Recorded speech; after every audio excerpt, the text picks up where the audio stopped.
Olá, seja bem-vindo a essa série que está sendo feita sobre Atos dos Apóstolos, do Lucas, o Espiritismo e a mediunidade. Esse livro, Atos dos Apóstolos, é um livro fantástico. É a história, talvez o primeiro livro da história do cristianismo primitivo, do início do cristianismo, que o Lucas, que já tinha feito o livro, o Evangelho segundo Lucas, ele agora faz Atos dos Apóstolos para continuar o trabalho sobre o Cristo, mas agora falando através dos seus apóstolos.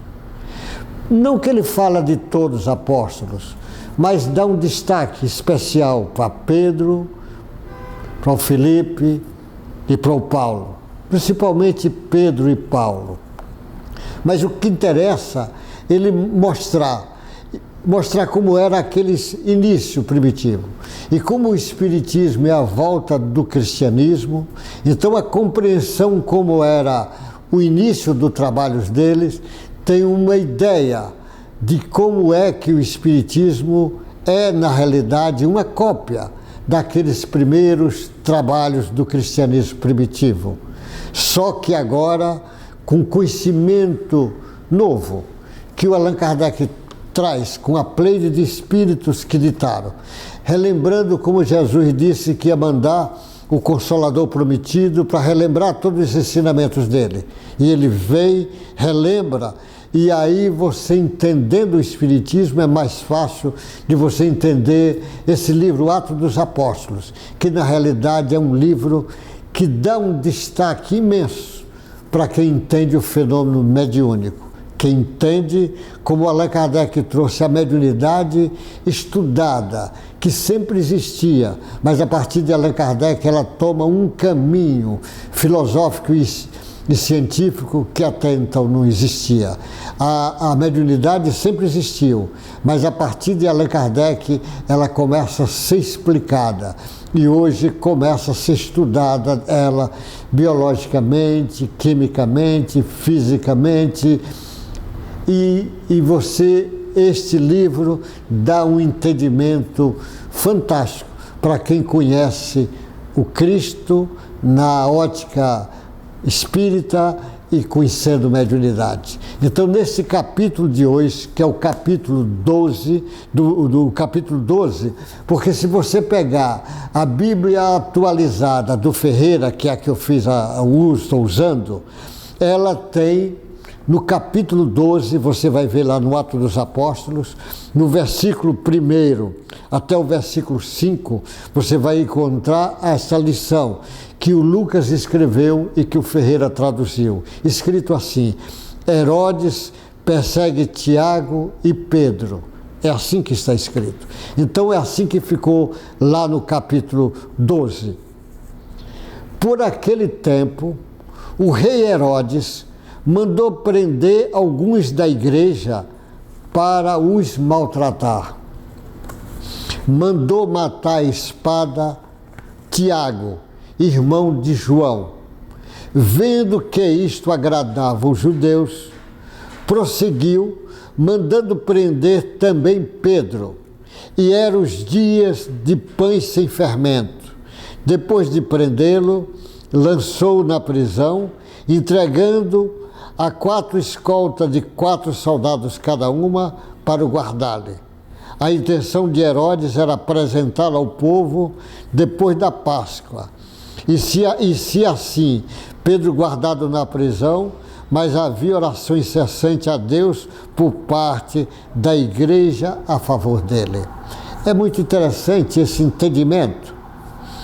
Este Herodes era o terceiro Herodes que estava governando aquela região de Israel. O primeiro Herodes, que era o avô deste Herodes, foi aquele que quando Jesus nasceu, ele mandou matar as criancinhas na época que Jesus nasceu. Você lembra dessa história? Então foi o primeiro. O segundo Herodes foi quando Jesus vai começar o seu trabalho. É o mesmo que que matou, que arrancou a cabeça, o segundo Herodes, que arranca a cabeça do João Batista, que manda degolar o João Batista. E é o mesmo que faz escárnio com Jesus. É o mesmo. Só que esse terceiro Herodes agora, que estava assumindo, esse parece que vem pior do que os primeiros. Esse vem para perseguir mesmo Jesus, e ele queria agradar os judeus, que estava dirigindo, queria agradar, porque no início os romanos tinham dificuldade de separar o judaísmo da ideia do cristianismo que estava florescendo. Ele tinha dificuldade de separar isso. Quando esse Herodes entende, aí ele começa a perseguir os cristãos para agradar os judeus.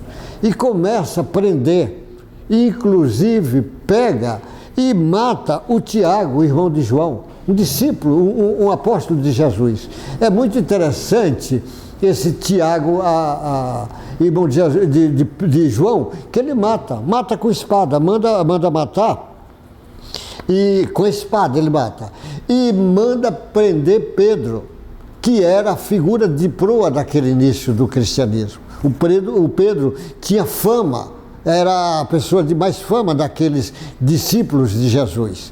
E ele manda prender e diz que só pode matar quando passar a festa, depois do 8º dia, porque era a época da festa, da Páscoa, que não podia matar, era a época de festa. Então ele prende, mas como Pedro já tinha fugido da cadeia e ele tinha medo que acontecesse de novo, ele coloca um escolta especial para tomar conta. Inclusive disse, se o Pedro fugir, ele vai matar a escolta. E o soldado tinha medo. E até você vai ver no outro capítulo que o soldado prende o Pedro num braço e no braço do soldado, no outro braço e no braço do soldado, a corrente, e fica 4 soldados de plantão lá na porta.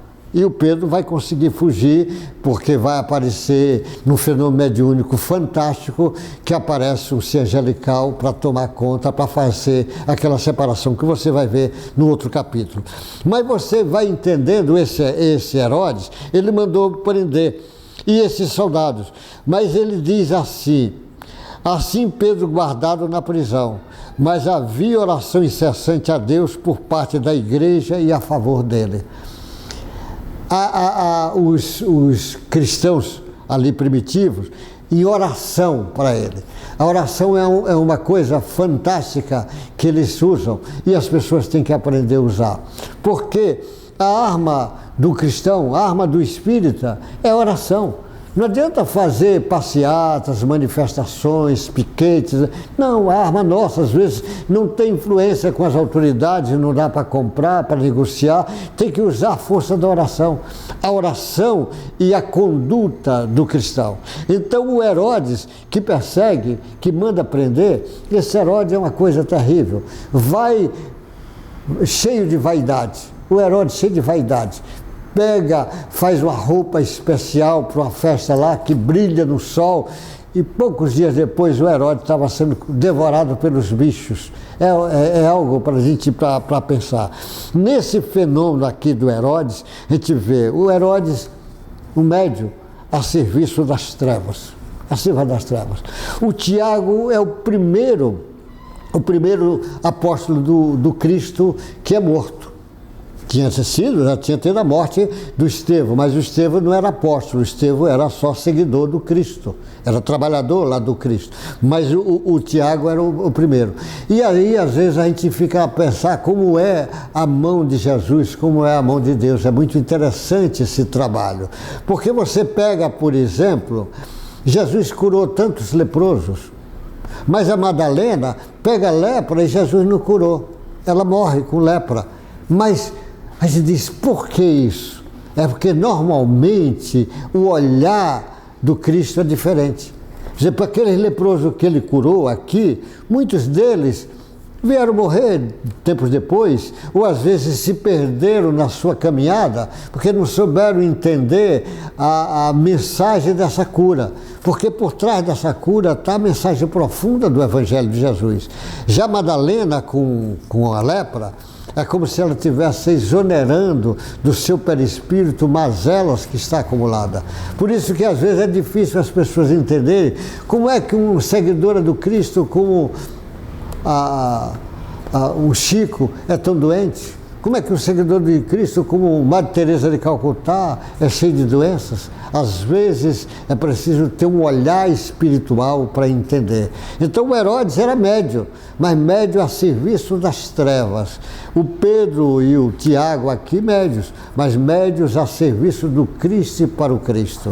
Então o entendimento da mediunidade nesse livro Atos dos Apóstolos é muito importante, porque a mediunidade é a sintonia. A maioria dos que chamam de milagre aqui é em cima do fenômeno mediúnico estudado pelo Espiritismo. O Espiritismo estuda as mais variadas formas de mediunidade e como é que o mecanismo disso que acontece.